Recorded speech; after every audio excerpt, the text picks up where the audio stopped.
Eu sou apenas o seu irmão, com os mesmos defeitos que você tem. Não, desculpe, você não tem defeito nenhum, é só eu.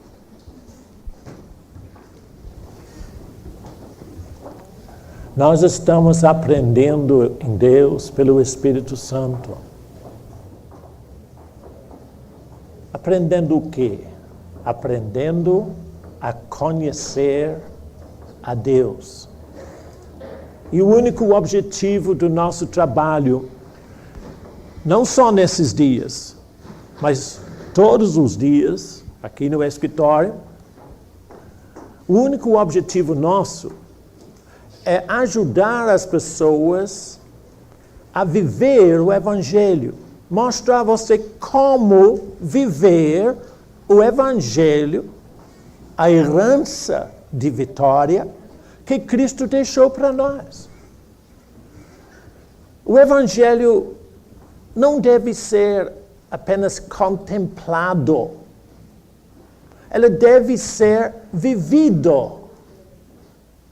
Jesus Cristo veio aqui 2000 anos atrás para liquidar com a corrupção entre os homens. Em João, capítulo 16 e 33, não precisa olhar agora, porque depois um pouco vocês vão folhear tudo.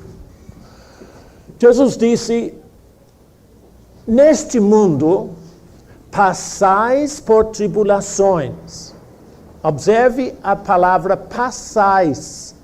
Aquele que tem Deus não fica em tribulação, ele passa.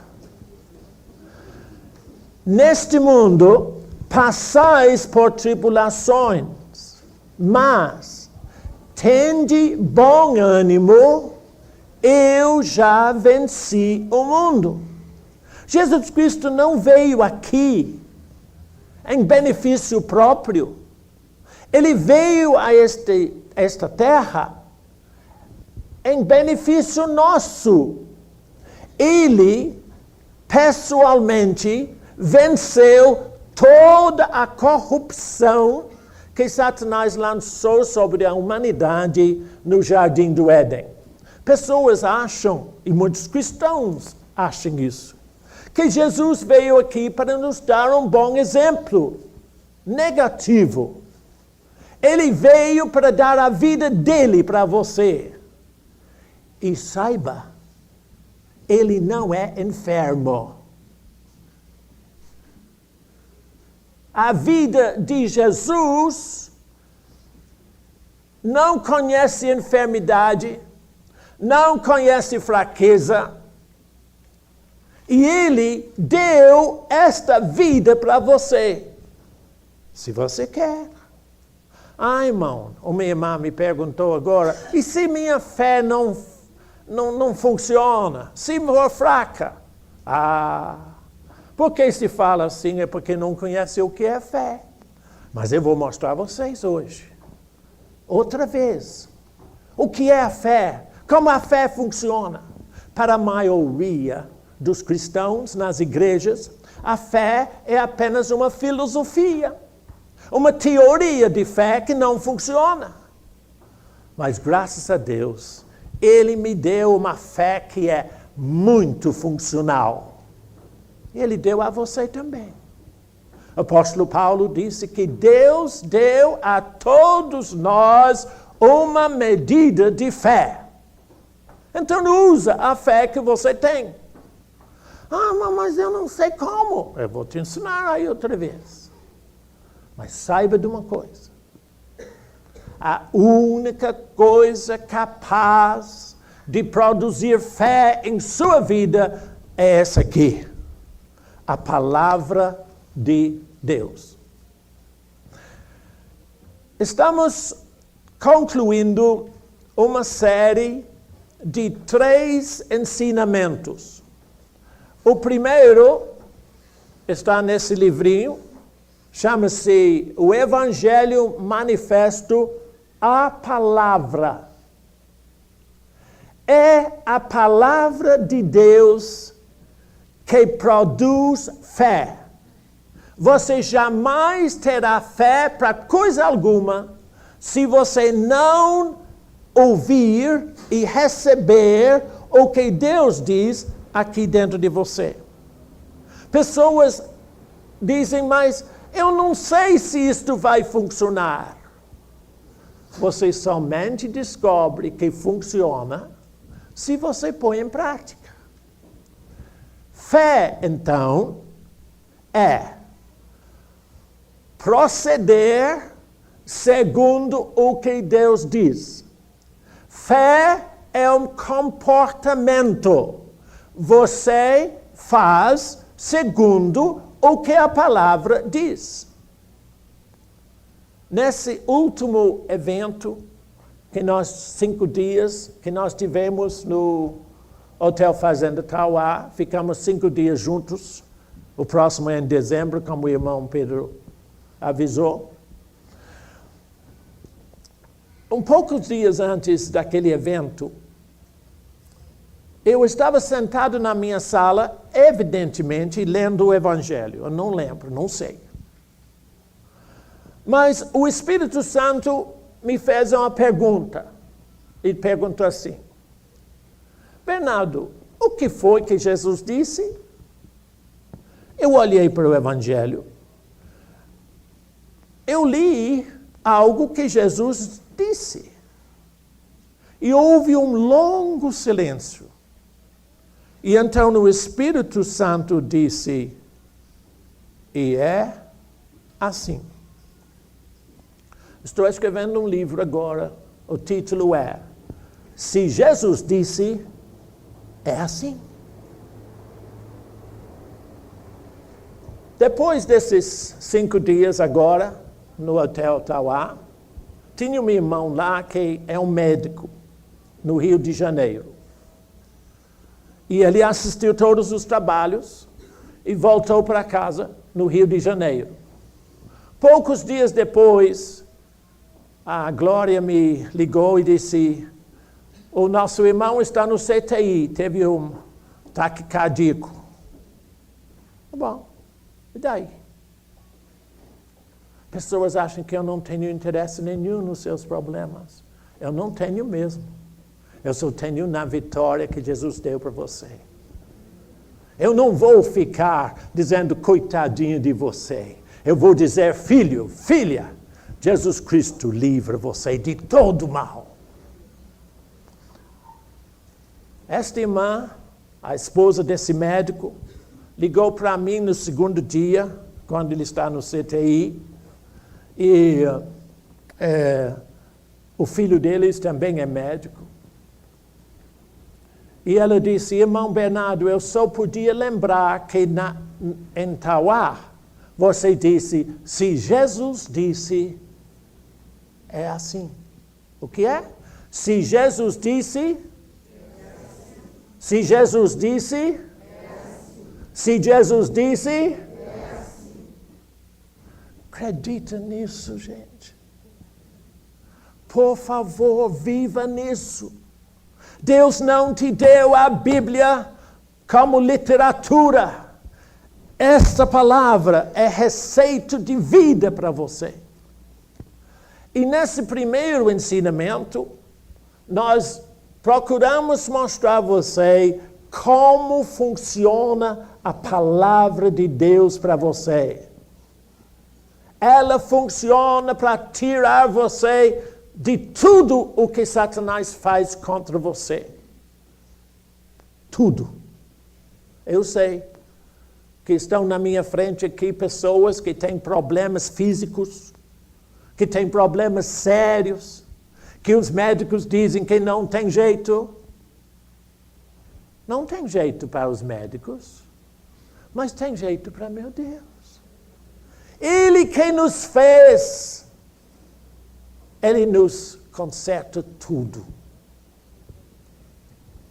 Mas para que você possa viver a palavra, para que você possa experimentar na realidade de todo dia os benefícios do Evangelho, é preciso ter o que ensinamos na segunda A fé. A fé. Quando nós ensinamos isto aqui, a última vez que estávamos neste auditório, os irmãos devem ter lembrado que nós falamos de um homem que não tinha nenhuma condição pessoal de receber nada de Jesus. Mas este homem tinha um servo paralítico. E ele, que era centurião romano, foi a Jesus e disse: o meu servo está sofrendo demais. Jesus disse: eu vou lá. Ele disse: não, senhor, eu não sou digno que o senhor venha na minha casa, mas fala só a tua palavra, e o meu servo será curado. Por que o homem falou assim? Porque ele tinha tamanha confiança que se Jesus falasse, o seu servo ia ficar bom. Por quê? Porque ele usou a fé que ele tem. Ele não tinha condição nenhuma, mas ele tinha fé. E quando ele falou com Jesus: Jesus, se tu apenas disseres uma palavra, meu servo será curado. Jesus aproveitou do ensejo para dizer: nem em Israel achei tamanha fé. E vos digo, Jesus disse, muitos virão do Ocidente do Brasil e do Oriente do Japão e tomarão lugar à mesa de Deus no reino com Abraão, Isaque e Jacó. E o povo judeu diz: oh, não é possível brasileiro ficar com Jacó e Abraão, os patriarcas, aqueles ingleses bárbaros. Não é possível. Jesus disse: Deus não olha a condição de ninguém. Deus não faz acepção de pessoa alguma, seja qual for a tua condição diante de Deus. Ele te ama e Ele, Jesus Cristo, é a tua condição para você receber de Deus tudo o que precisa. Se você aceitar isso que eu estou dizendo, tudo o que você precisa é teu. Você sai daqui e só agradece a Deus. Está tudo resolvido. Por quê? Porque você tem grande fé? Não. Porque a palavra de Deus diz, em Salmo 103, nosso Deus é quem perdoa todas as nossas iniquidades, sara todas as nossas enfermidades, nos redime ou livre da destruição e nos coroa de graça e misericórdia. E com essa palavra, graça, eu chego ao ensinamento de hoje. No primeiro, eu procurei mostrar como a palavra funciona. No segundo, eu procurei mostrar como a fé funciona. E hoje eu quero mostrar a você como a graça funciona. O Evangelho manifesto restauração. Nos Atos dos Apóstolos, nós lemos que na igreja primitiva, sobre todos eles, havia abundante graça. Uma vez o apóstolo Paulo teve um problema e ele procurou a Deus por esse problema.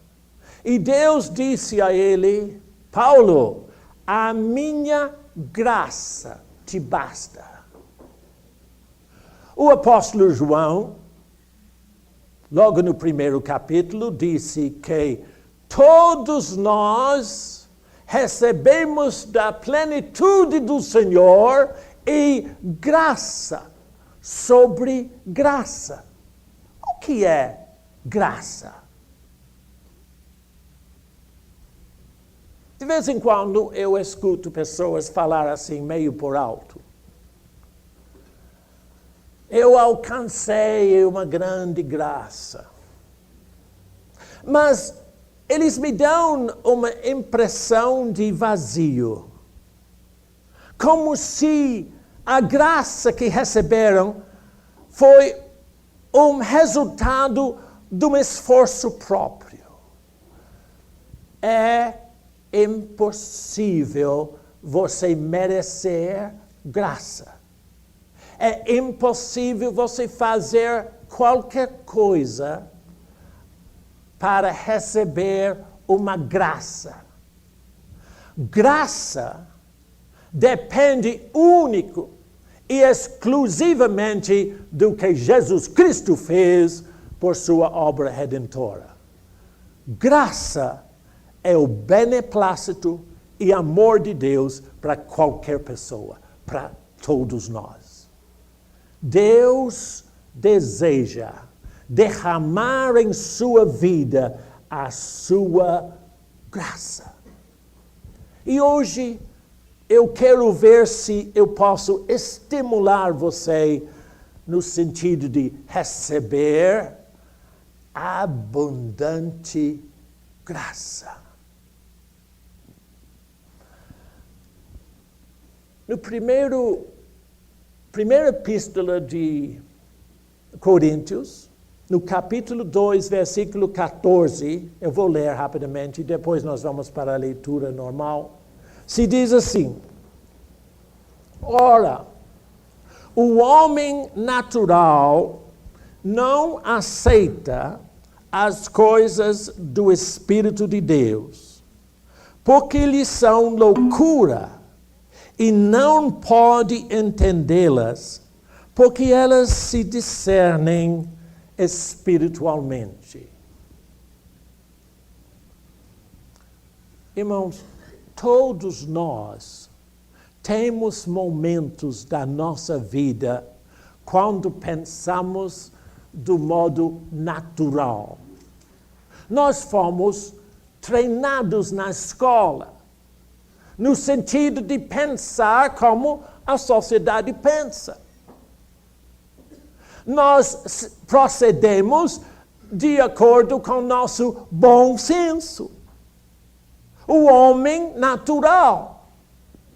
Mas quando você deseja a operação de Deus em sua vida, quando você deseja conhecer a grandeza da graça de Deus, esquece do que você sabe. Você não sabe nada, como eu também não sei. Ou seja, para nós, na nossa mente natural, o que eu vou ensinar vocês hoje parece estupidez, parece loucura, parece bom demais para ser verdade. Mas fique sabendo, é verdade mesmo. Deus derrama a sua graça sobre todos nós, sem nós merecermos nada. Como é o homem natural? Eu vou exemplificar isto, mostrar isso da vida de Pedro. Pedro, discípulo de Jesus e posteriormente apóstolo do Senhor. Vai para Lucas capítulo 22. Lucas 22. Nós vamos oscilar entre Lucas 22 e Marcos 14.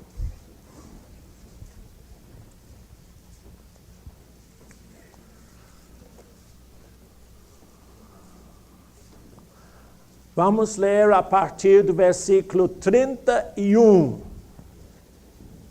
Lucas 22, 31.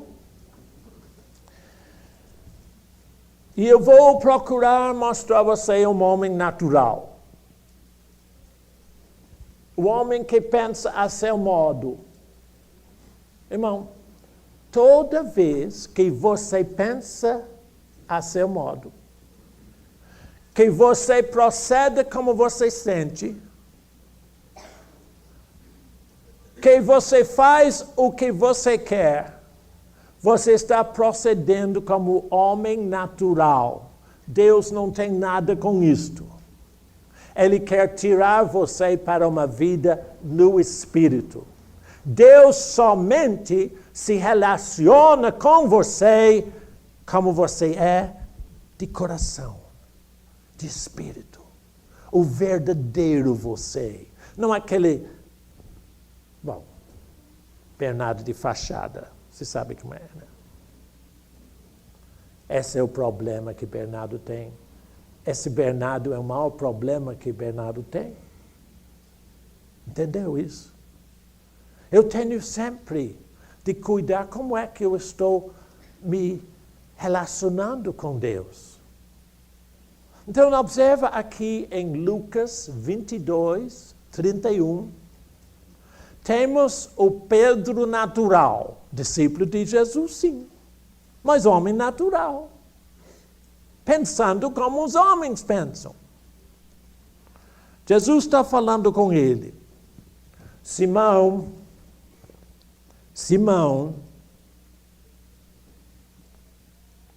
eis que Satanás vos reclamou para vos peneirar como trigo. Eu, porém, roguei por ti, para que a tua fé não desfaleça. Tu, pois, quando te converteres, observe isso, quando te converteres, fortalece os teus irmãos. Alguém está precisando converter. Maior problema na igreja de hoje, que as pessoas não são convertidas, não têm uma nova natureza, não nasceram de novo. Eles são apenas religiosos, procedendo de acordo com algumas tradições. Mas aquele que nasce de verdade do Espírito de Deus, ele tem uma natureza e um espírito vivificado com Deus. Deus se relaciona diretamente com aquele homem. Então Jesus disse, Pedro, sabe de uma coisa? Satanás reclamou você. Ele quer você. Mas eu orei por ti. Graças a Deus, é tão bom. Você tem alguém orando para você? Eu não sei, irmão. Eu vou te dizer. Tem um. Ele chama-se Jesus Cristo. Está dentro de Deus, intercedendo por você. Em toda situação, em todo momento, lá está Ele, à direita de Deus, orando por você. Eu roguei por ti para que tua fé não desfaleça. E tu, quando converteres, Pedro, pode ser discípulo de Jesus e não ser convertido. Coitado desse moço, ele passou 3 anos com Jesus, viu os milagres de Jesus, até subiu no monte de transfiguração e viu Jesus transfigurado. Ou seja, viu toda a glória da divinidade de Jesus naquele lugar e ele ainda não foi convertido. Não foi eu que disse, foi Jesus que disse. Continua a leitura. Tu, quando te converteres, fortalece os teus irmãos. Verso 33. Pedro, porém, respondeu, Senhor, estou pronto a ir contigo, tanto para a prisão, quanto para a morte. Mas Jesus lhe disse, afirmo-te, Pedro, que hoje 3 vezes negarás que me conheces. antes que o galo cante.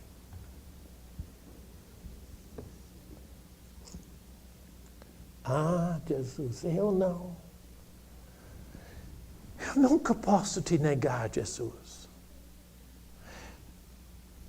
Ele pôs a mão na espada dele. Ele foi o único discípulo que carregava a espada. Para quê? Por que Pedro carregava a espada? Eu pensei que ele era pescador. Mas ele virou lutador. Ele ia defender a pátria. Com Jesus na frente, ele podia acabar com aqueles romanos e botar todos fora. Eu tenho espada. Eu estou pronto a ir à prisão contigo, Senhor. Negarei nunca. O que aconteceu? O homem natural, o Pedro natural, não convertido, tinha uma expectativa errada da razão por que Jesus estava ali. Ele imaginava, na sua mente, que Jesus veio para livrar Israel dos romanos. E foi essa expectativa errada que deu condições a Satanás mexer com ele.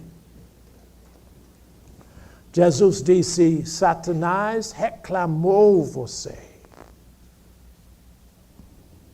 Deixa eu te falar uma coisa.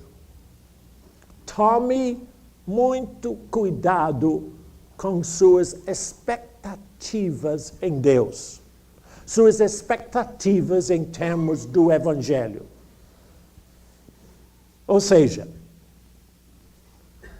se você formular na sua mente que Deus deveria fazer dessa ou daquela forma, e Deus não fizer exatamente dessa e daquela forma, você diz: não funcionou, a minha fé não funcionou, a palavra não vale.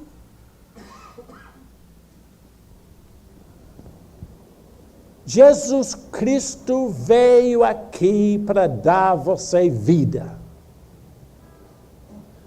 A vida que Ele dá é uma vida totalmente resolvida. Você não tem que ter problema em área alguma da sua vida. Você diz: mas eu tenho muitos. Mas você tem Jesus. E toda a operação de Deus em sua vida, toda a operação da palavra com você é para tirar você desses problemas e pôr você no caminho santo. O caminho onde Jesus disse: eu sou o caminho, a verdade e a vida. Ponto final.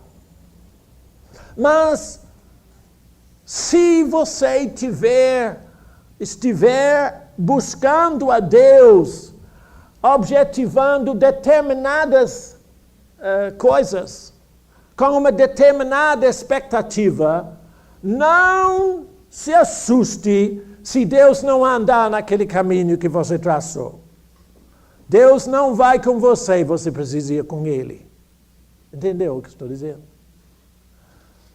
Muitas pessoas deixam de andar em Deus por causa de uma expectativa errada. E Pedro precisava se converter disso. Vai agora para Marcos, capítulo 8. Acho que é, só um instantinho. Sim. Marcos 8.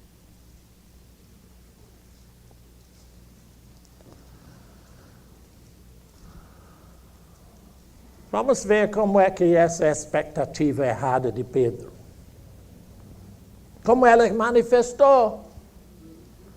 Irmão, quando você conversa comigo, eu sei que tem alguns que acham que eu sou muito duro. Eu sou inglês primeiro, né? Inglês é muito frio. Você sabe disso. Vocês não, vocês são maravilhosos. Mas observa, eu procuro mostrar amor para você. Mas o meu amor por você não vai passando mão na cabeça dos seus problemas. Quando você apresenta um problema para mim, eu falo, não, é mentira.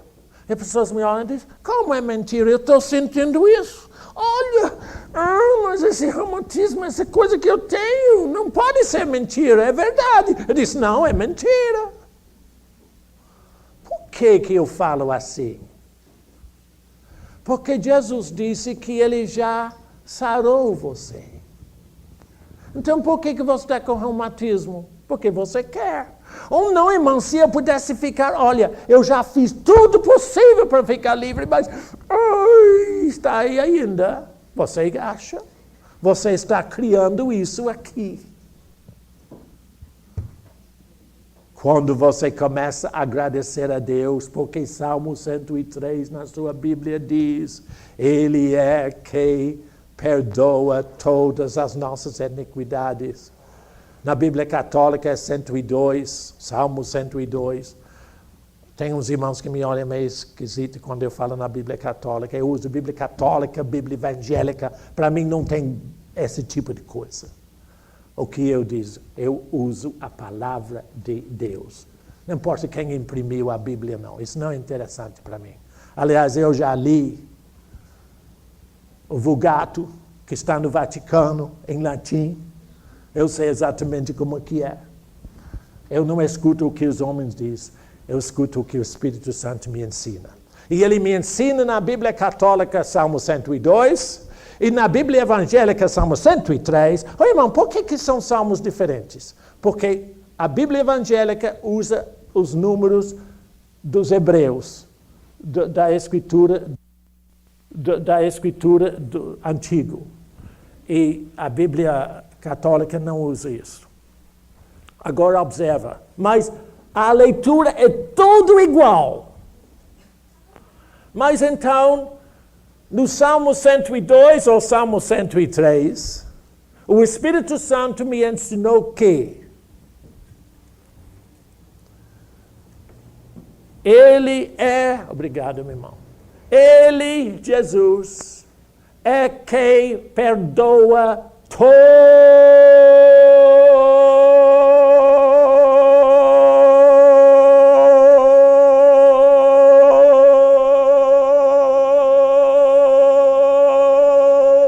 irmão Bernardo, não faz isso não.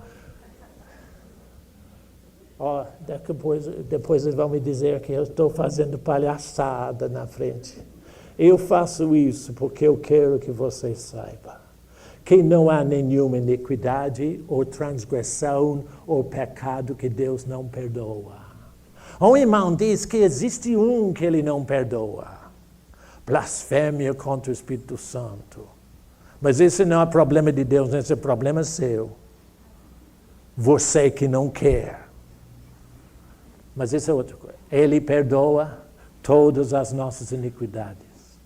E sara todas as nossas enfermidades. Eu só falei todas ali porque eu tinha vontade de falar de novo todas. Quando eu falo com você que Deus sara todas as nossas enfermidades, eu posso lhe dizer que eu sei, porque Ele já me curou de você nem imagina quanto.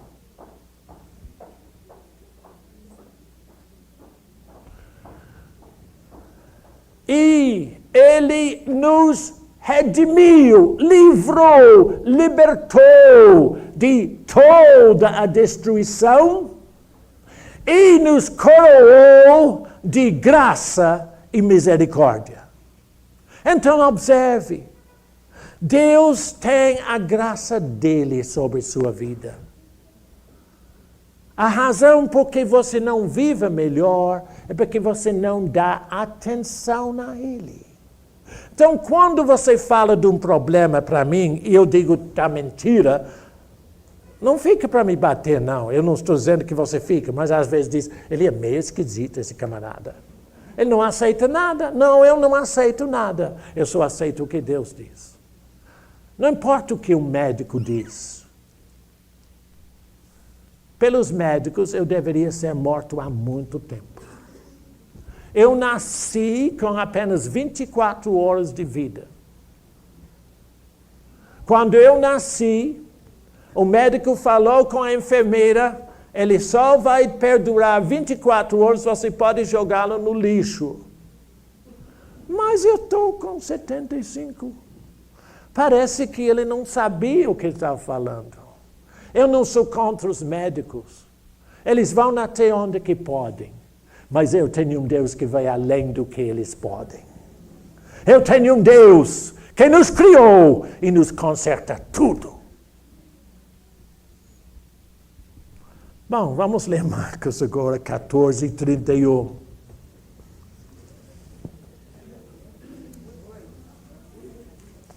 Sim, desculpe, 8. Marcos 8:31. Obrigado, irmão. Para as pessoas que estão acostumadas com pregador, devem achar meio esquisito que eu sento assim, mas é porque eu não sou pregador. Eu sou um irmão que procura explicar o que eu sei da palavra. Então, verso 31 de 8. Então começou Jesus a ensinar-lhes que era necessário que o Filho de Homem sofresse muitas coisas, fosse rejeitado pelos anciãos, pelos principais sacerdotes e pelos escribas, fosse morto e que depois de 3 dias ressuscitasse. Isto ele expunha claramente, mas Pedro de novo, chamando-o à parte, começou a reprová-lo. Jesus, porém, voltou-se e, fitando os seus discípulos, repreendeu a Pedro e disse: arreda, Satanás, porque, observe bem, não cogitas das coisas de Deus, e sim das dos homens. Quando Jesus falou que ele ia morrer, Pedro disse: espera aí, não pode. Minha espada está aqui. Eu vou lutar para você. Nós precisamos de você, vivo. Pedro começou a reprovar. Jesus disse que não pode ser assim. Por que ele falou assim? Porque Pedro pensava como os homens. Ele tinha uma expectativa errada.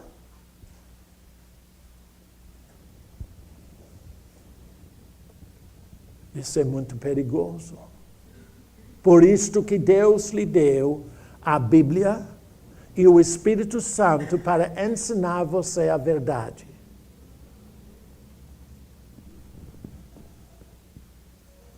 Deus faz tudo para que você pense como Deus pensa. Que você vive como Deus vive. Que você pense em termos da grandeza da obra redentora de Jesus Cristo. Você pode viver nisso o tanto quanto quiser, seja pequenininha a tua fé ou grande. Não tem tamanho de fé, tem fé. Fé é um comportamento, é proceder segundo o que Deus diz. E se Jesus disse assim, é assim. Isso é fé. Voltamos para Lucas 22. Eu tenho a impressão que eu preciso encurtar isso um pouco.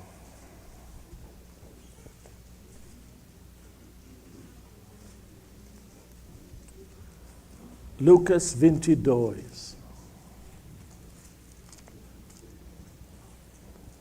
De novo, vamos para os versículos 54.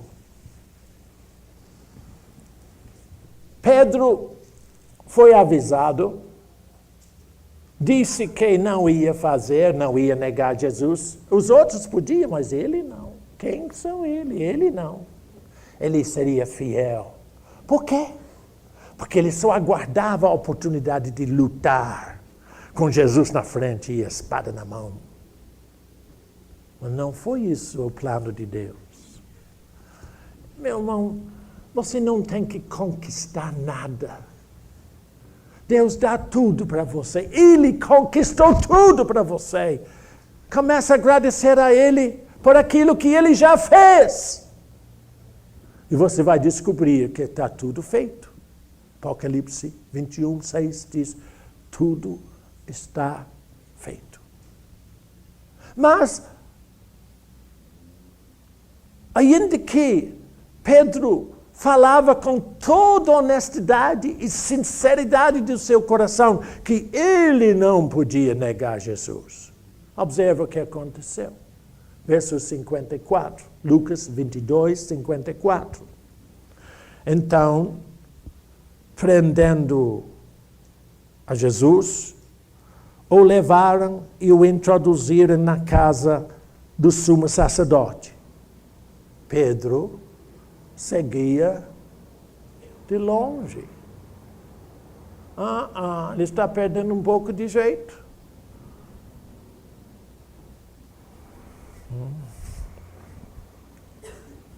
Não foi assim que eu pensei. Eu ainda tenho espada. Mas ele seguia de longe, porque as coisas não estavam indo como ele queria, como ele pensava.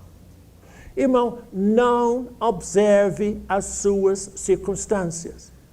A fé e a palavra de Deus não são influenciadas por nada que você vê ao redor. Então não observe a circunstância, porque a circunstância vai te desanimar.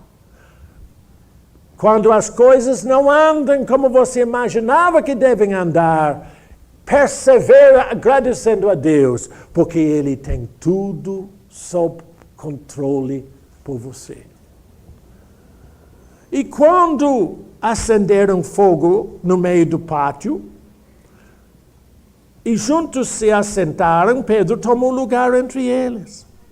Entre mentes, uma criada, uma mocinha, vendo-o assentado ao fogo, fitando-o, disse, este também estava com ele.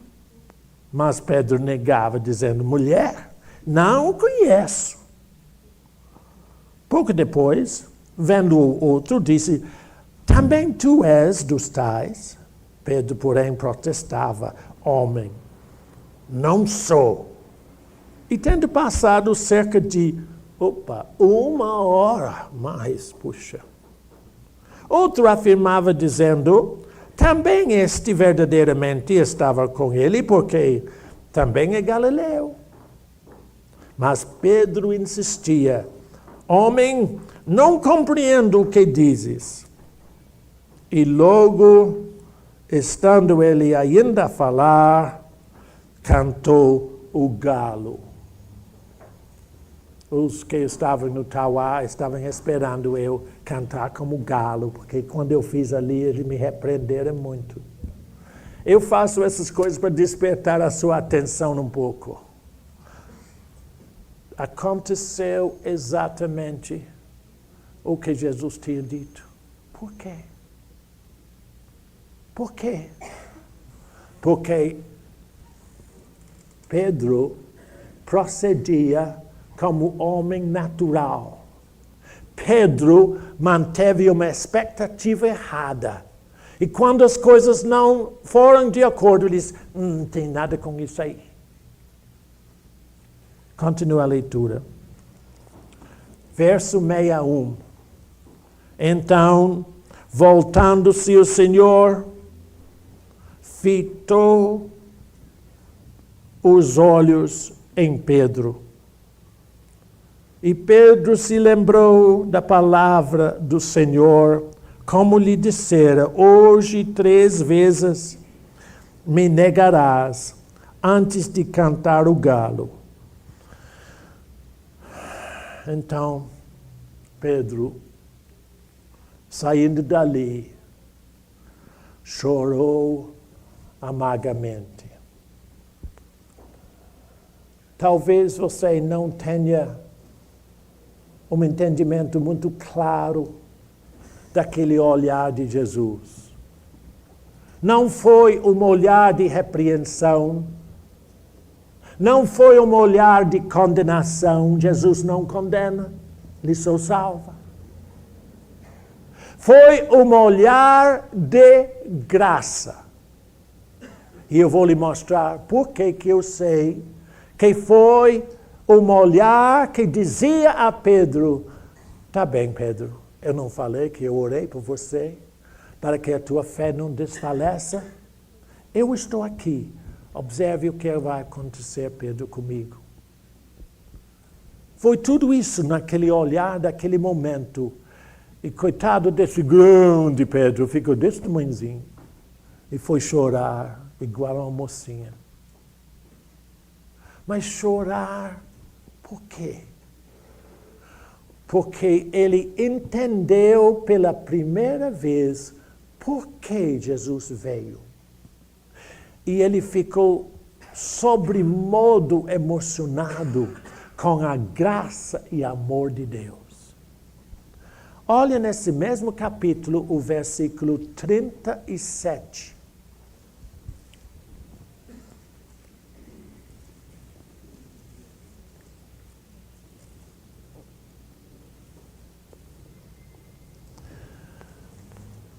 Verso 37 de Lucas 22. Pois vos digo que importa que se cumpre em mim o que está escrito. Ele foi contado com os malfeitores. Por que estou citando isso para vocês? Quando você lê que Jesus foi contado com os malfeitores, possivelmente e provavelmente, você se lembra que Jesus foi crucificado entre dois malfeitores, não? Um de um lado, outro de outro lado. De fato, isso que aconteceu fisicamente na terra. Mas este versículo tem um alcance e um entendimento muito maior do que isto. E para você saber a interpretação dessa frase, Jesus foi contado com os malfeitores, vai para Isaías, o capítulo 53 na sua Bíblia. Isaías 53. E você vai ver por que Jesus foi contado entre os malfeitores. A partir do verso 10, Isaías, profeta Isaías, Antigo Testamento, capítulo 53, 10.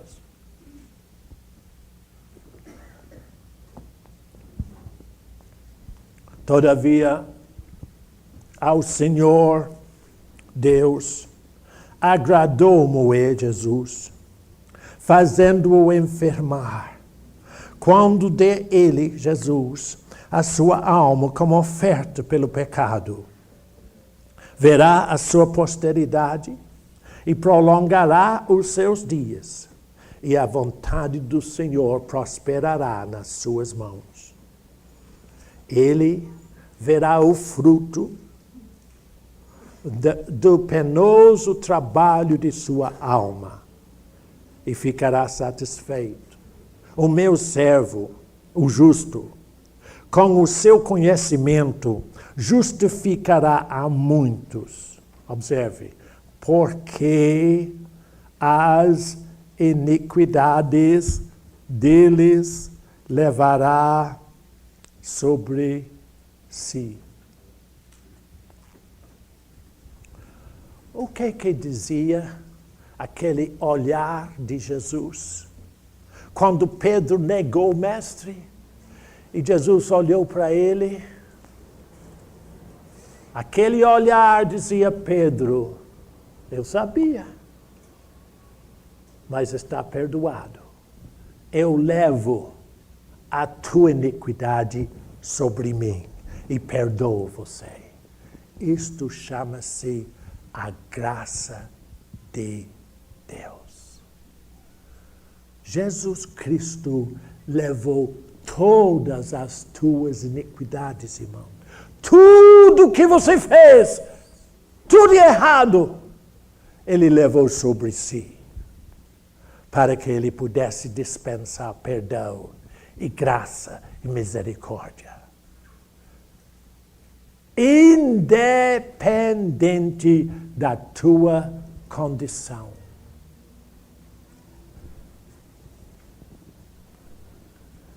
Volta para Marcos 14 agora. Marcos 14. Jesus foi pendurado entre dois malfeitores, eu disse, fisicamente. Mas ele foi, observa o que eu digo, olha para mim. Ele, Jesus, foi contado com os malfeitores. Ele tomou sobre si tudo que nós fizemos de errado. Isto é a graça de Deus. Eu falei tudo. E é tudo. Agora observe Marcos 14, que tem uma palavra de Jesus aqui, que é muito interessante, porque mostra a extensão da graça de Deus na vida de Pedro, que é o mesmo na sua vida. Eu sei que você falha como eu,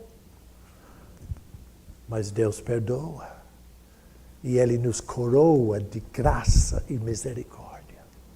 Observe então Marcos 14, a partir do versículo 27.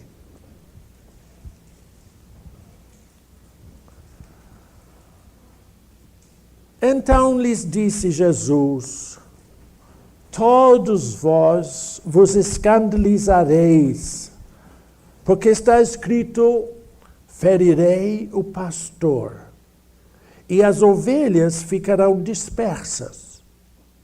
Mas depois da minha ressurreição, irei adiante de vós para a Galileia. Disse-lhe Pedro: ainda que todos se escandalizem, eu, jamais. Respondeu-lhe Jesus: em verdade te digo que hoje, nesta noite, antes que 2 vezes cante o galo, tu me negarás 3 vezes. Mas ele insistia com mais veemência ainda: ainda que me seja necessário morrer contigo, de nenhum modo te negarei. O homem natural, o homem que pensava a seu modo: eu não vou fazer, os outros podem, mas eu não. Não tem ninguém melhor não, viu, filho? Não tem ninguém melhor, não pensa que você é melhor. Nós somos todos exatamente iguais no Evangelho. Deus não faz acepção de pessoas, não há ninguém privilegiado. Mas todos nós, sem distinção, recebemos da graça e perdão de Deus em Jesus Cristo. Isto é o Evangelho. Mas observe o que Jesus disse. Ele disse: esta noite está escrito: ferirei o pastor e as ovelhas ficarão dispersos. Por que foi que Jesus falou disso? O que isso tem a ver com Pedro negar Jesus e Jesus morrer na cruz?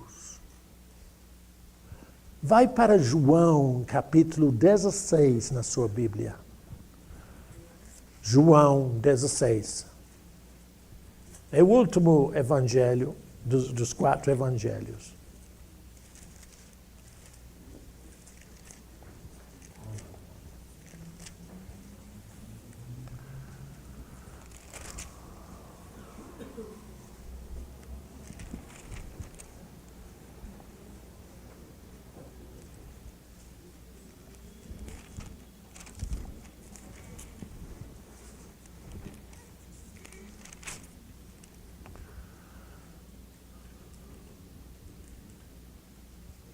Desculpe, irmão, é 20, viu? João 20. Desculpe. João 20.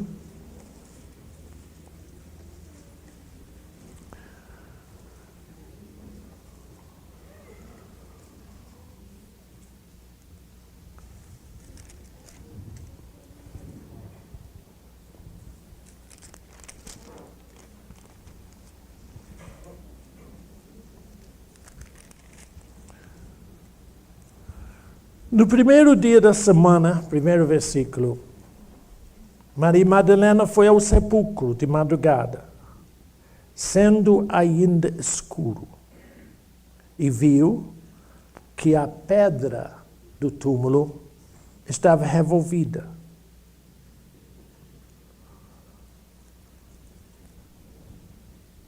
Jesus disse, e nós vamos continuar a leitura depois, no fim desse mesmo capítulo.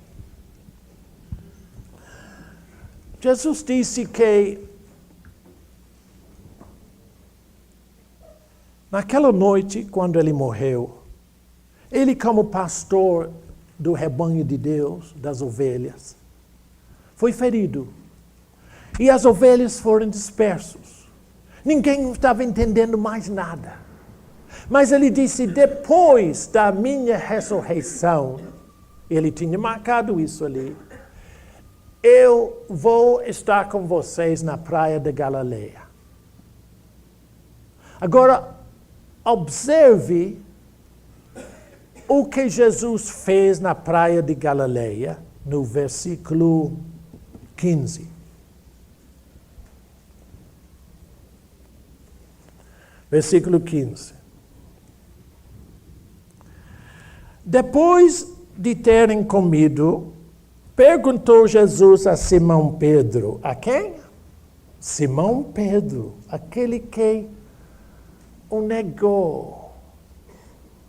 Simão, filho de João, amas-me mais do que estes outros? Ele respondeu, sim, Senhor, tu sabes que te amo. Jesus disse, apacenta os meus cordeiros. Tornou a perguntar-lhe pela segunda vez. Oh, perdão, gente, estou no capítulo 21. Que bom, né? Sou tão falho quanto você, às vezes. Quando você esquece do ferro ligado, né, gente? Tá bom. Perdão, eu vou começar de novo direitinho. 21 de João 15. Depois de terem comido, perguntou Jesus a Simão Pedro, Simão, filho de João, amas-me mais do que estes outros? Ele respondeu, sim, Senhor, tu sabes que te amo. Jesus lhe disse, apacenta os meus cordeiros. Observe bem isso. Tornou a perguntar-lhe pela segunda vez, Simão, filho de João, tu me amas? Ele lhe respondeu, sim, Senhor, tu sabes que te amo. Disse-lhe Jesus, pastoreia as minhas ovelhas. Pela terceira vez, Jesus lhe perguntou, Simão, filho de João, tu me amas? Pedro entristeceu-se por ele lhe ter dito pela terceira vez, tu me amas? E respondeu-lhe, Senhor, tu sabes todas as coisas. Tu sabes que eu te amo. Jesus lhe disse, apacenta as minhas ovelhas. Opa, ovelhas. Jesus está falando de ovelhas. E agora ele está dizendo, em outras palavras, Pedro, eu fui ferido, eu vou voltar para o céu. O rebanho de Deus está disperso, mas eu preciso de você. Irmão, isso é graça. O discípulo que negou Jesus. Agora, depois da ressurreição, Jesus está dizendo, Pedro, você é o homem que eu preciso. Eu preciso que você agora apacenta o rebanho de Deus que está na terra. Por que foi que Jesus perguntou 3 vezes? Por que Pedro negou 3 vezes? Não são contas, não. Jesus queria mostrar a Pedro que tudo era totalmente perdoado. Ele negou 3 vezes. Então Jesus disse 3 vezes, tu estás perdoado, Pedro, eu preciso de ti. Por que ele disse, apacenta os cordeirinhos primeira vez e depois apacenta as ovelhas? Porque negando Jesus a primeira vez, ele fez para uma mocinha, uma serva, uma cordeirinha de Deus. Depois foi 2 homens, ovelhas de Deus. Irmão, não foram ovelhas, iam ser. O que Jesus queria mostrar a Pedro é que, olha, eu amo a todos sem distinção, Pedro. Eu quero que você passe o amor que você tem para mim, para todos, indistinto. Seja mulher, seja moça, seja criança, seja homem. Eu amo a todos.